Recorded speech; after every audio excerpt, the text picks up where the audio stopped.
Jurgen, a game obviously we could have won, but in the end had to settle for a point. A very frustrating afternoon. What are your thoughts? Yeah, it was. I think the overall assessment is that the point is deserved for Brighton, so we cannot say, wow, well, they were lucky or whatever, because we needed Ali quite a few times. And was not a good start in the game. They surprised us with the formation, but wasn't surprised. We had no idea what they will do, because new manager, a few days time to train, a good setup before already. So Brighton caused us here always problems. We experienced now plenty of times. So, and they arrive here full of confidence. We are in a moment where we want to gain confidence, and that's what we. That was the plan for today, obviously. But before we could adapt to what they did, we were already 2-0 down. So that's a blow. That's a real blow, and then you're 2-0 down. But then you find a way in the game. We scored a goal. We had our moments. We scored the equalizer. We scored 3-2. But I don't think anybody thought in the stadium, okay, that's done and dusted. They were still there. And we had still a few moments where we kicked the ball high and stuff like this. So you could see the situation costs us kind of confidence as well. It's not that the 3-2 was now, bam, we are back. So that means we have to fight longer, harder, more often, more consistent, and then we get through that. I don't want to remind people on anything, but it's not too long ago that we lost here 6 home games in a row or something like that, and it was obviously not because we were playing brilliantly. So we had to fight a lot in the last years, and we will fight again. That's what I can promise. Yeah, are there some positives you can take from it? You look at Bobby, maybe, not just his goals, but the way he led the line. He's got 4 in the last 3 here at Anfield. The character as well to come back from those 2 goals down. Yeah. Okay, that's obviously positive, no doubt about that. But in general, it's fine. We can talk about individual players, but when you win, you don't like it too much, or he scored. And if you lose, I don't like it too much. We have to make sure that we just, as a team, perform on a consistent high level. Then everybody will score goals, sometimes one and the other. So I understand 100%, but there were positives, obviously, but I think overshadowed by a few other things, and that's what I feel in the moment as well, more than other things. Well, the games are coming thick and fast, of course, over the next few weeks. I mean, sometimes this team seems to thrive in that regular rhythm, if you like. Hopefully that momentum will come in the next few weeks. Of course, you can imagine that we will not give up. It's of course not. Now Rangers and then to a flying Arsenal. So that's we had different situations the last few years, much nicer situations. It's nice to have them, but you have to be ready for the darker moments as well, and that's where we are in the moment. And how I said, we have to fight through that together, and we will do. Okay, thanks for talking to us. Joel, it's never easy to come back from an international break. Obviously, it was a tough start to the game, but the second half especially, there was some real character displayed, but just couldn't quite get it over the line. What are your thoughts?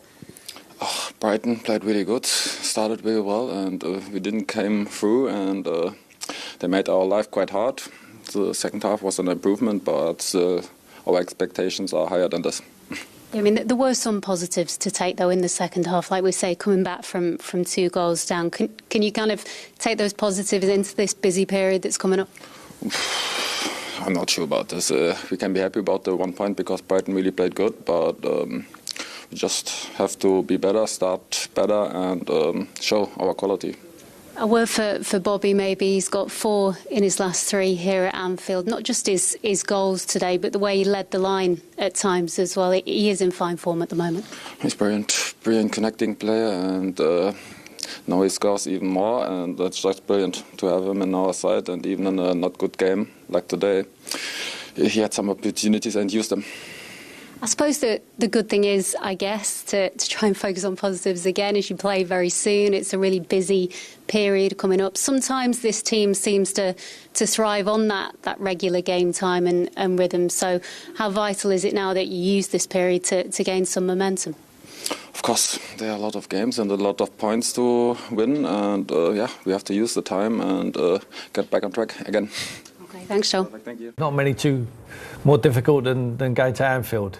We know Liverpool haven't started the season that well, but you still have to go there and win, especially when they come back from 2-0 down.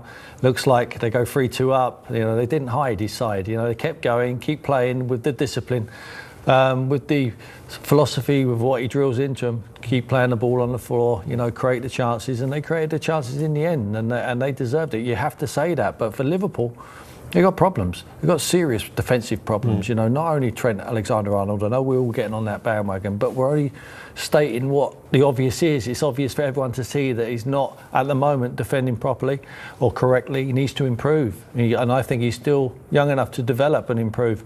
But not only him, you know, the mainstay there, Van Dijk is making huge errors at the moment. It looks like he's a little bit playing at one pace, too cool to sweat. And that was a poor error today for the equalising goal. Much more from the gentlemen to come. And for Liverpool, remember, next up is Arsenal and Manchester City. And they are currently the top two. Whatever happens this weekend, and indeed in the Manchester derby on Sunday, Arsenal will be Premier League leaders by the end of it, after that North London derby victory earlier on over Spurs, who stay in third. Brighton's point gets them to 14 points. They stay fourth. Chelsea up to fifth with Graham Potter's first win in his first games in charge. But Manchester United could go above both Chelsea and Brighton if they win at the Etihad tomorrow. Newcastle, incidentally, up to seventh. And Liverpool, as I say, down in ninth, 11 points off the lead.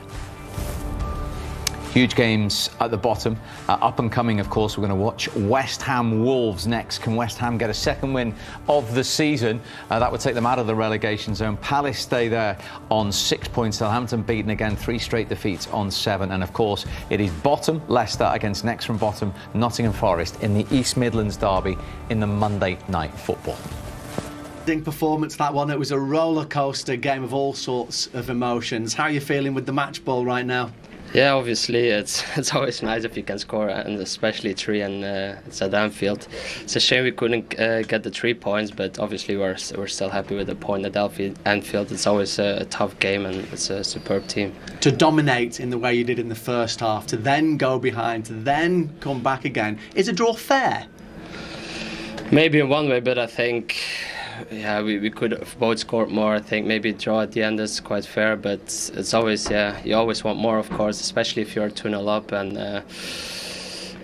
but at the end, I think we should be happy with a point, and I think it's a great performance from us.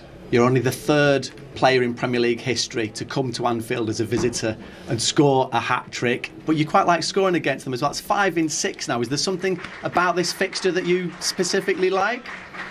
I love all fixtures. So obviously it's a big game, and you always want to show yourself in the best possible way. And hopefully I can carry this form on. And but I'm happy with the team. We reacted brilliantly after we went down as well, and it's up to them as well.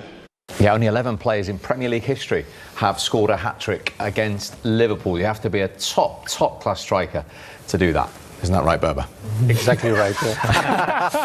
Leandro Trossard had a day to remember, and he got what a start inside 4 minutes for him, Manu, and for Brighton and the De Zerbi. Yeah, as I said, they took the Red by the neck, and I think the Reds were very sloppy in the first 25 minutes. They make so mistakes, defensively, and they use it. They play brilliantly as well, Brighton, and they deserve their point. And to be frankly, I think they should have deserved more from that, because if you put away Firmino, who has scored 2 goals and saved the afternoon from Liverpool, I think the best player after Firmino was Alisson, the goalkeeper. So it tells you a lot about how difficult it was for the Reds this afternoon. Yeah, but what is the purpose, you think, that when Brighton leading 2-0 and then they can lead 2 goals back from Liverpool? Why are they not a bit more smart and then finish the game in a way? Yeah, I think that's why they're Brighton, to be perfectly honest, and Liverpool are Liverpool, because they never give up and they show that attitude, and they've always got the quality. But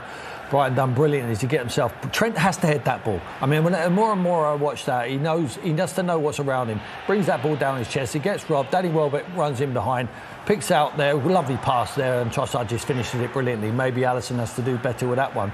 But they could have been 4-0 down. He's got to head that ball, hasn't he, Manu? Oh, no, yeah, honestly, I think if Alisson was not in a great day today, they would have lost the game, definitely, easily. And his recovery run.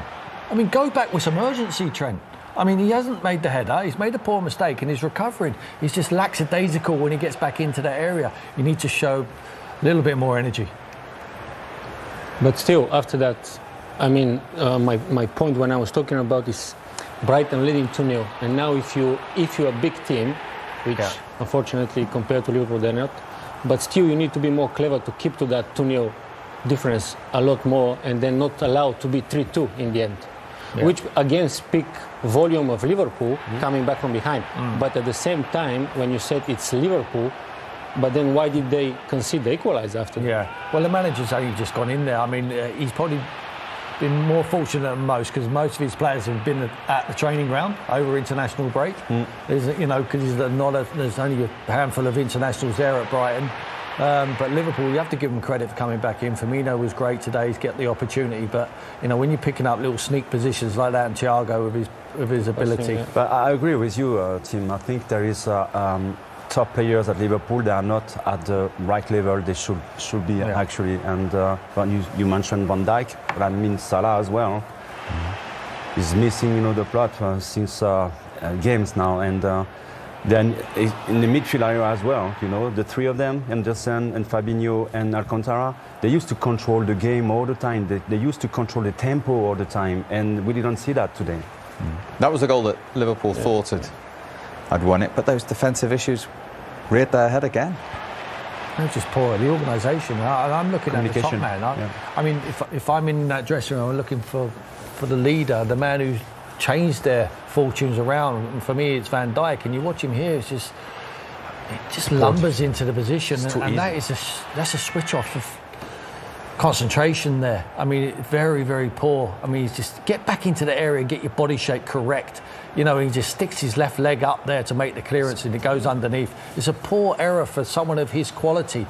And the rest of the dressing room look up to him. He's the leader. Yeah. He's got to lead by example, and he has to show a little bit more urgency and not determination. Of course, he's trying. I never criticise anyone, but you just do the right things. Go back to basics a little bit. You're not going to have with Mo Salah playing the way he is at the moment, you've not got the firepower to outshoot every team you play against. Sometimes you're going to have to defend doggedly, and they're not doing that. It's almost like, for me, I use that phrase, too cool to sweat, and that's what he finds it too easy, Van Dijk, and he's making poor errors because he's switching off. You have to be concentrated all the time, and if you're not playing well, make sure others around you are and organise them. OK, that was Brighton under their new manager, their old one.